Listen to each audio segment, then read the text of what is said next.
The twin suns of the Rionis system burned brightly outside the wide glass windows of the orbital station. The summit was unlike anything Elias Ward had ever seen.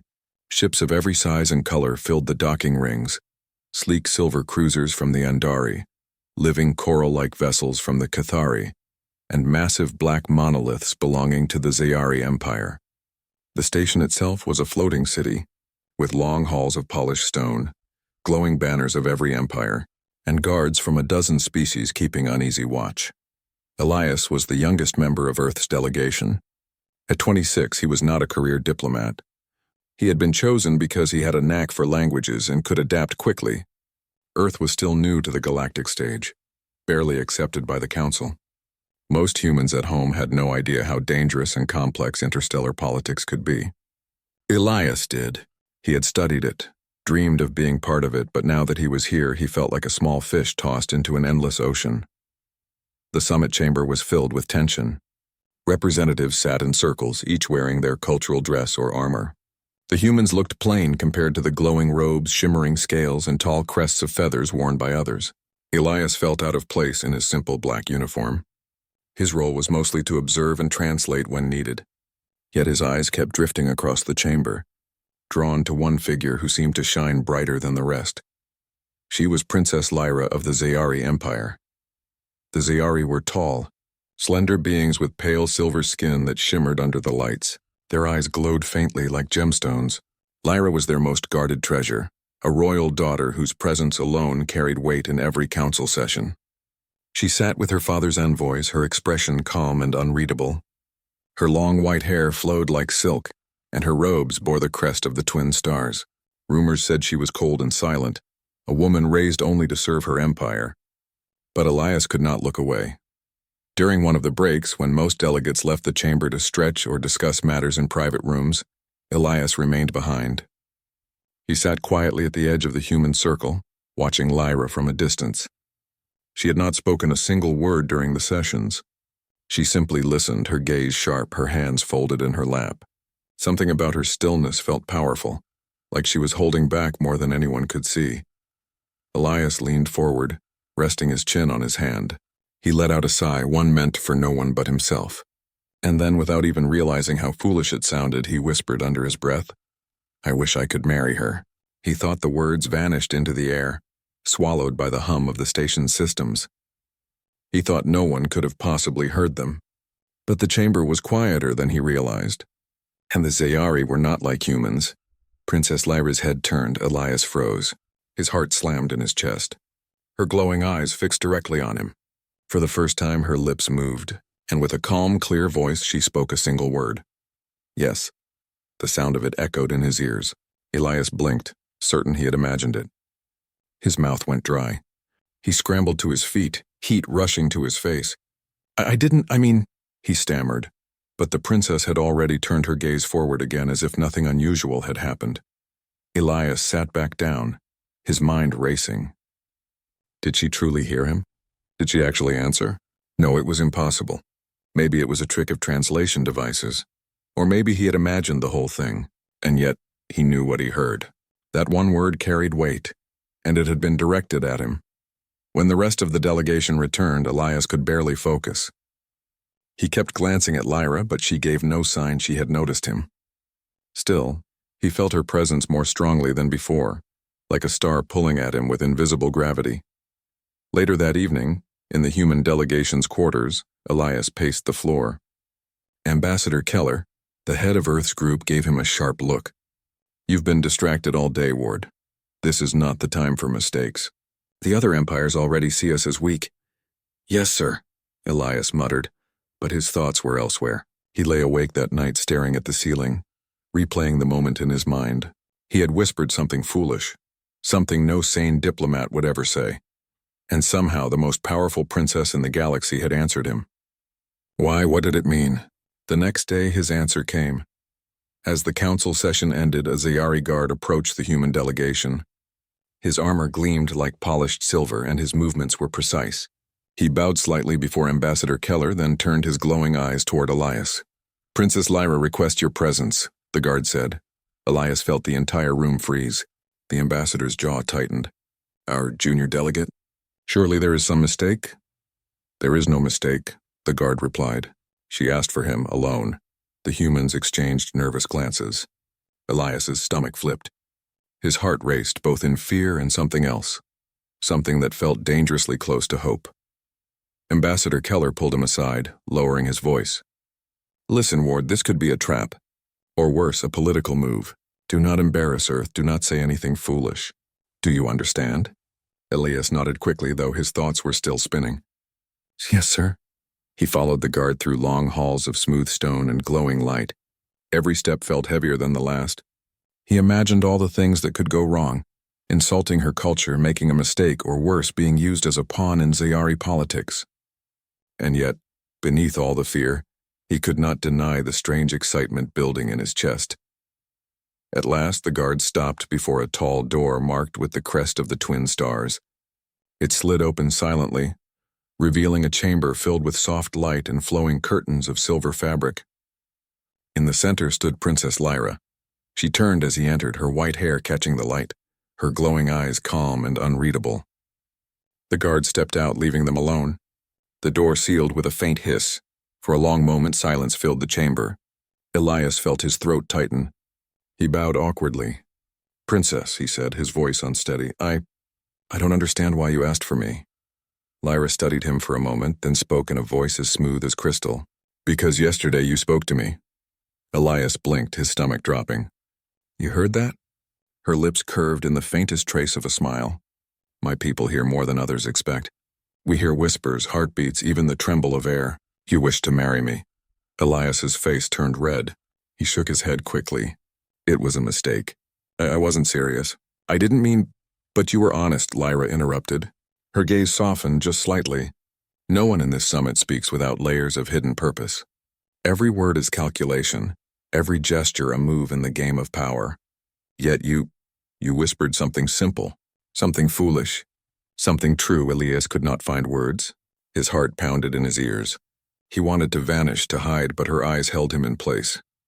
You are different, Lyra said at last, and that is why I answered.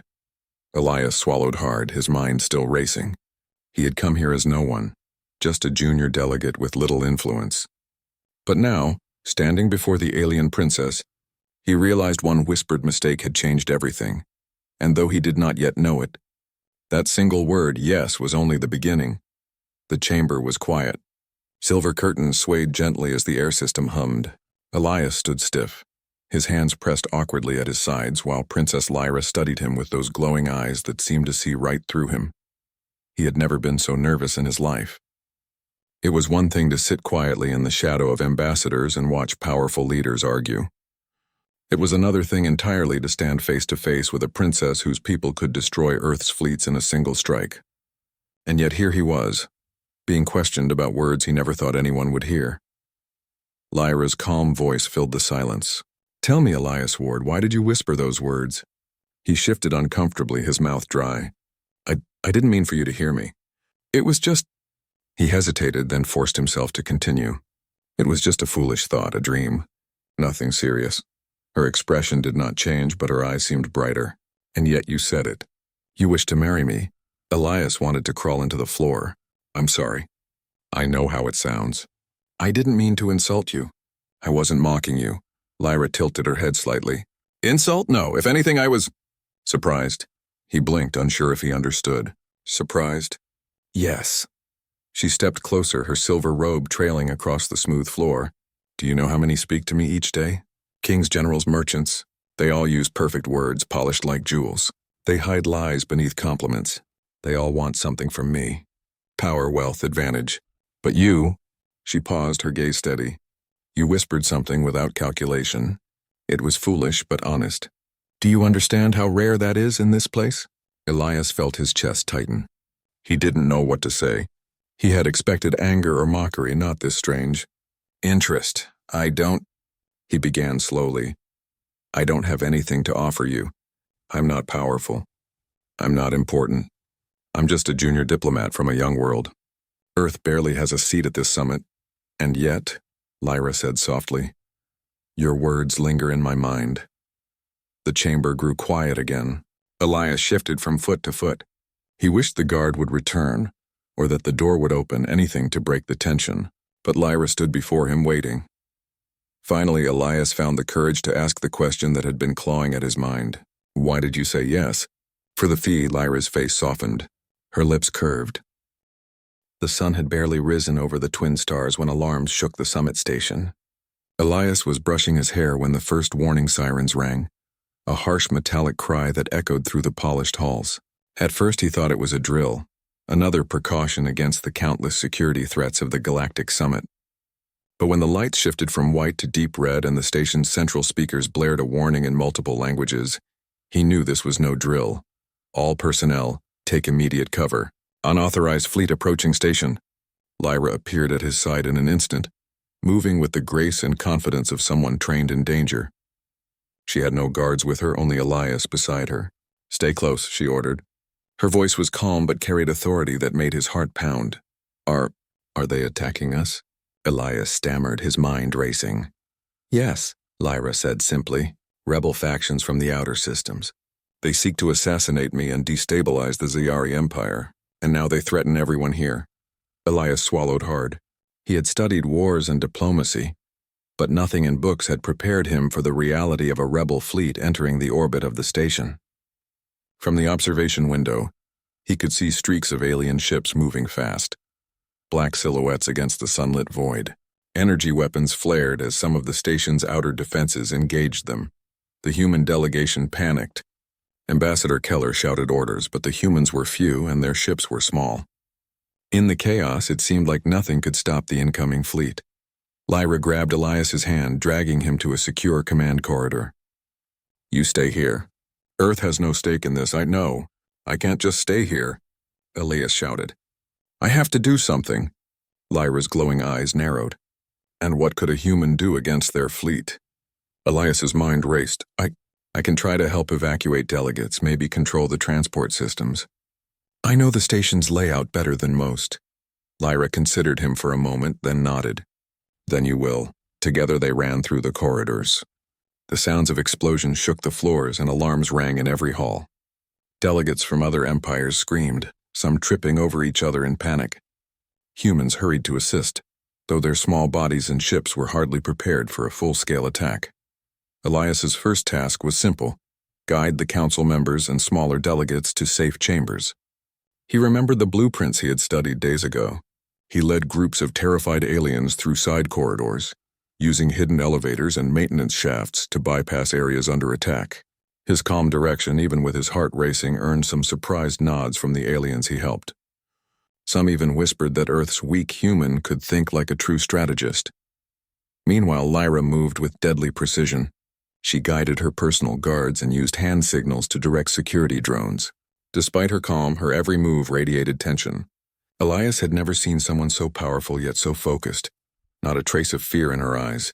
It both intimidated and inspired him. Suddenly, a loud explosion shook the hall. Part of the outer station hall was hit, sending debris flying. A Zyari guard shouted a warning, but one of the aliens, an Andari delegate, was caught in the blast. Elias didn't think. He lunged forward, pushing the alien out of the way, taking a small cut along his arm as metal scraped his sleeve. You're reckless, one of the guards yelled. I'm alive, aren't I? Elias shouted back, his chest heaving. Lyra's gaze softened ever so slightly. Good, you are learning. They reached the central command hub where the Zyari generals coordinated defense. The main screen showed dozens of rebel ships surrounding the station, weapons ready to fire. Small human shuttles were trying to intercept, but they were outmatched. Lyra moved to the central console, her hands flying over controls that Elias barely understood. We need to activate the station's secondary defense arrays, she said. They're old, but they can hold them off for a short time. I need a pilot to coordinate the energy redirection. Elias swallowed. I can do it. Lyra looked at him sharply. Are you certain? I have to try, he said firmly. If I don't. He didn't finish, but the meaning was clear. The console hummed as Elias connected himself to the station's network. Screens lit up, showing power flows and shield statuses. He felt a surge of adrenaline as he rerouted energy to the secondary arrays. Laser cannons along the station walls powered up, beams of blue energy cutting through the dark of space. Rebel ships were hit, some destroyed, but more kept coming. A sudden alarm indicated that a boarding party had entered the station. Elias looked at Lyra. "They're trying to get inside," she said grimly. "We can't let them reach the council." Elias's mind worked fast. "There's a maintenance hatch near the central hub. I can lock it remotely and trap them temporarily." "Do it," Lyra said. With trembling hands, Elias executed the commands. The hatch slid shut, trapping a group of heavily armed rebels. Sparks flew as their weapons hit the door. Lyra nodded at him approvingly. "You think like a human," she said, "and yet like a leader."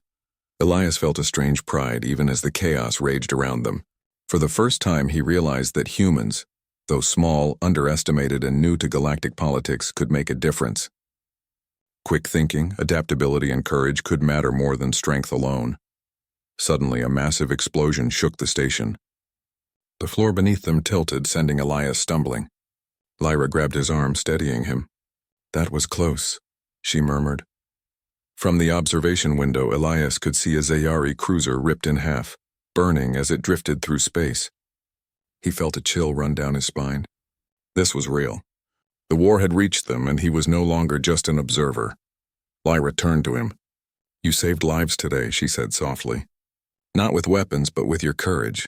That is rare in this galaxy. You have something no one expected." Elias looked down at his hands, bloodied from scrapes and scratches. "I'm just trying not to fail," he said quietly. "Do not underestimate yourself," Lyra replied. "Others will. But not me," her words struck him.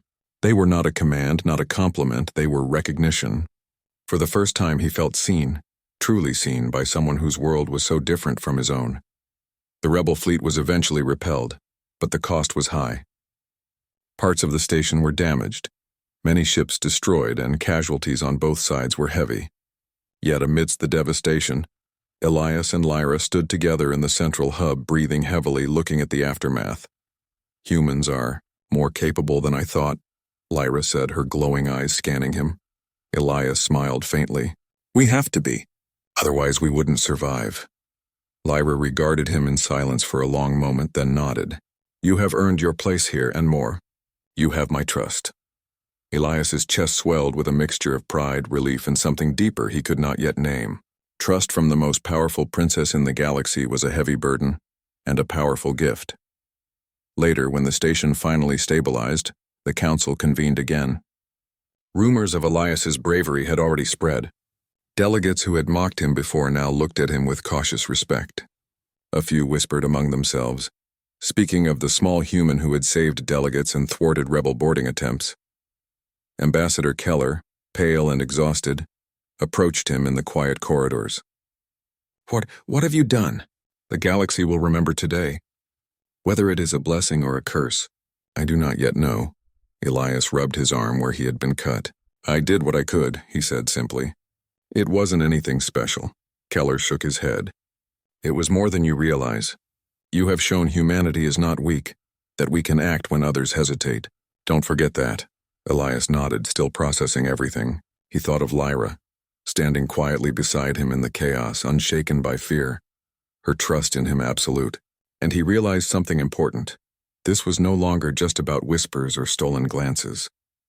The galaxy had begun to notice humans, and for the first time, maybe that notice would be one of respect rather than pity. As he looked at the twin suns setting outside the observation windows, Elias whispered again, not words of dreams this time, but of determination. "I will not fail, not now, not ever." And somewhere in the quiet corridors, Lyra heard him. The station had begun to recover from the rebel attack, but the tension remained thick. Smoke still drifted in some corridors, and repairs teams moved quickly, welding panels and patching hull breaches. Delegates whispered in hushed tones, eyes darting nervously toward the human quarters. Elias, however, was not thinking about repairs or whispers. He was thinking about the summons he had received that morning. The Zayari Emperor, Lyra's father, had requested his presence. The corridor leading to the Emperor's chamber was long and dimly lit, lined with massive silver columns that stretched toward the curved ceiling. Elias walked beside Lyra, who seemed calm as always, her white hair glimmering under the light. Yet he noticed the way her jaw tightened slightly. Even someone as composed as she could feel the weight of this meeting. "You will be tested," Lyra said softly, her voice low enough that only Elias could hear. "Do not falter, be honest." "The Emperor respects truth more than clever lies." Elias swallowed. "And if I fail?" Lyra's eyes met his. "Then we both fail." "But I trust you." He nodded, drawing a shaky breath. Trust from Lyra had carried him through one attack already. Now he had to face the greatest challenge of his life. The chamber doors opened with a hiss, revealing a vast room adorned with banners of the Zayari Empire and illuminated B. The twin suns of the Rionis system had barely risen when the alarm sounded again. This time it was not a warning of a small rebel attack, it was a full-scale assault. The rebel fleet that had escaped the previous encounter had returned, larger, faster, and more organized. From the observation windows of the summit station, Elias could see hundreds of ships forming dark silhouettes against the bright light of the twin stars. "This is no longer a skirmish," Lyra said quietly as she stood beside him. Her glowing eyes reflected the flashes of distant explosions. "They mean to destroy the station." Elias swallowed hard. He had faced fear before, but this was different. He had survived the last attack by thinking quickly and acting bravely. But now the stakes were higher. The lives of countless delegates and Lyra herself hung in the balance. Ambassador Keller's voice broke through the comm system. "Elias, this is not your fight. Get to safety. Earth ships cannot stop this fleet." Elias shook his head. "I can't just sit and watch. I know the station, the shuttles, the escape routes. I can help." Lyra studied him, her expression unreadable. "Then we will do it together. But you must follow my lead." The corridors of the station buzzed with activity. Security teams moved quickly, directing delegates to safe chambers. Energy shields flared along the walls and drones hummed through the air, scanning for threats. Elias ran beside Lyra, directing groups of humans and aliens alike. Even some skeptical delegates began to follow his instructions, realizing that his knowledge and quick thinking were saving lives. Suddenly, the station shook violently. A rebel ship had fired upon the docking bay and part of the hull collapsed, sending sparks and smoke into the hall. Elias grabbed a human shuttle pilot nearby. "Get me to the command deck," he shouted. "We need to coordinate the defense." The pilot hesitated. "You're just a human." "I'm the one who knows the station's systems," Elias interrupted, his voice firm. "Now move." The shuttle launched through the station's narrow corridors, dodging falling debris and laser fire. Elias's heart pounded as he reached the command deck, where Lyra and her personal guards had already taken positions. The central console displayed the positions of every ship, friendly and enemy. Hundreds of red dots moved across the holographic map, the rebel fleet. "We cannot hold them forever," Lyra said, her calm voice belying the tension in the room. "We need to evacuate the delegates while we delay the enemy." Elias's mind worked quickly. "I can coordinate the shuttles. We can use the station's energy fields to create barriers, slow their approach, and give the delegates a safe corridor." Lyra nodded. "Do it. I will engage the outer defense systems." For the next tense minutes, Elias guided shuttles in and out of the station. He monitored energy flows, rerouted power to shields, and calculated the safest paths through debris fields. His voice was calm, precise, and confident, even as alarms blared and the station shook under enemy fire. From the observation window, he saw a massive rebel cruiser approaching the central docking bay. It was faster and stronger than anything they had faced before.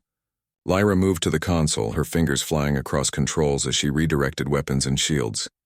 "We need to stop that ship before it reaches the command hub," she said. Elias scanned the map quickly. "I have an idea. Use the energy barrier near the docking bay. If we overload it at the right moment, it could trap the ship and buy us time." Lyra glanced at him, then nodded. "Do it. I will time the overload." Elias worked rapidly, initiating the energy transfer, rerouting power to the barrier. Sparks flew across the console as systems strained. The rebel ship charged forward, its weapons glowing. At the last second, Lyra activated the barrier. A brilliant flash of energy enveloped the ship, forcing it to halt abruptly. Sparks and smoke burst from its hull.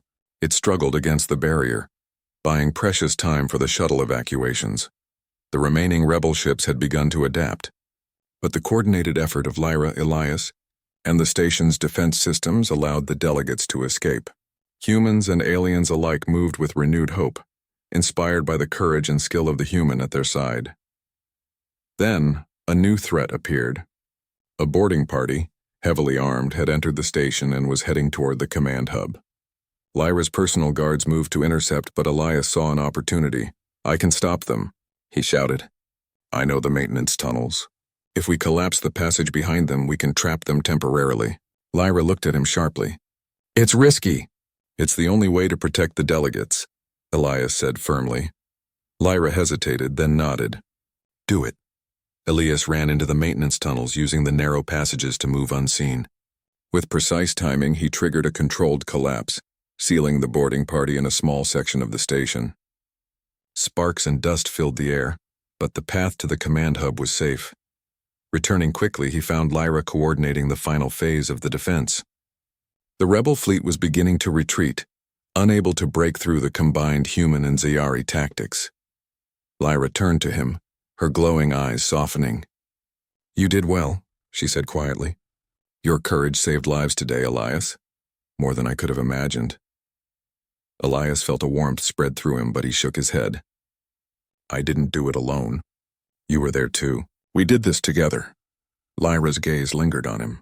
"You have proven something important, not just to me, but to everyone who doubted humans. You are more than your species' reputation.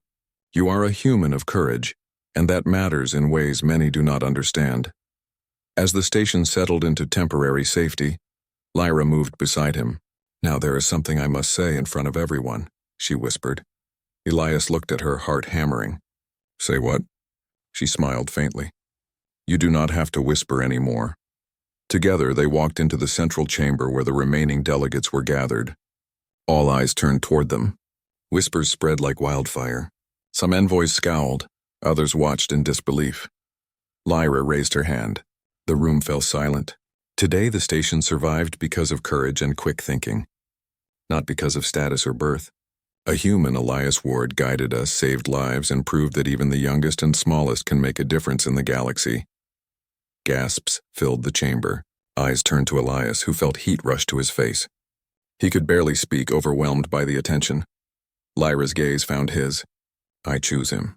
Not because of politics, not because of tradition, but because he is honest, brave, and capable.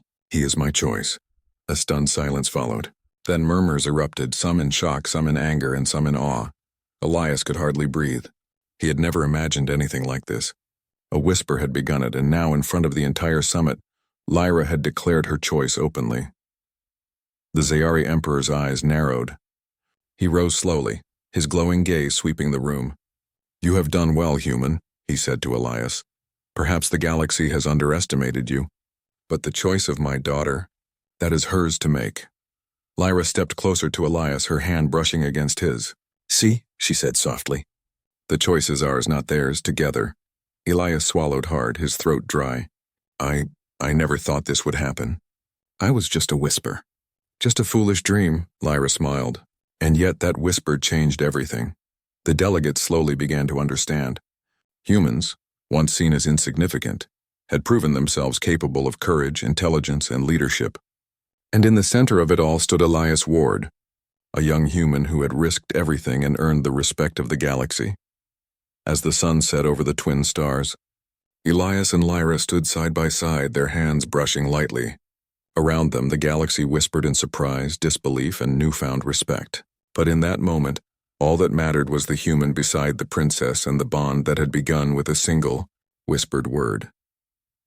Elias realized that he had not just survived, he had changed the course of events, saved lives, and earned a place in the galaxy's heart. And for the first time, he truly understood the meaning of courage, trust, and choice. Lyra repeated softly, just for him, "You are mine, and I am yours." And in the quiet between alarms and distant explosions, Elias whispered back, "Yes, always." The aftermath of the rebel attack left the summit station in tense quiet. Repairs were ongoing, delegations whispered in hidden corners, and the human and Zayari crews moved tirelessly to restore systems damaged in the fight. But for Elias, the world had shifted. Nothing could feel ordinary anymore. He stood beside Lyra in the observation deck, watching the twin suns set behind distant asteroid belts. Smoke from the destroyed rebel ships drifted lazily through space. a reminder of the chaos they had survived.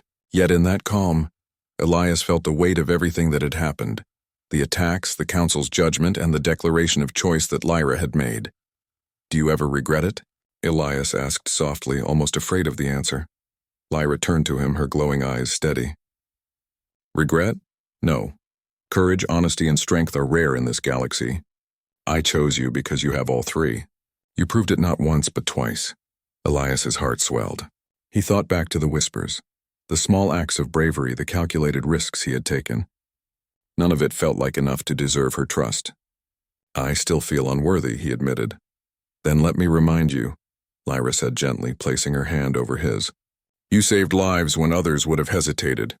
You outsmarted rebels, guided allies, and even earned the respect of my father. You are more than worthy, Elias Ward." He blinked, trying compris.